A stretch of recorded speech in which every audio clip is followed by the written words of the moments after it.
Ito yung tip na ibibigay ko sa inyo. Ayan. Kailangan alamin natin yung strong side natin, no?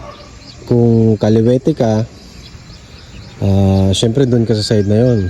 Sa right side ka sisimula mag-atake. Kung right sided ka naman, kanan ka, syempre dito ka sa kaliwa magsisimula. Ayan, ipapakita ko sa inyo kung paano, no?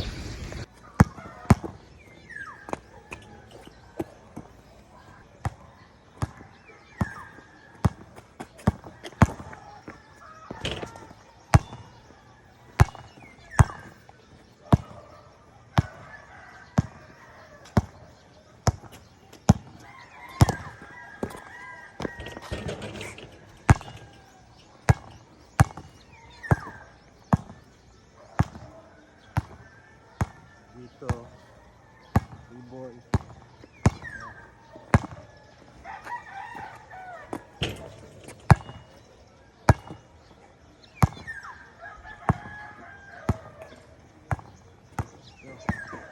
Over. Ito.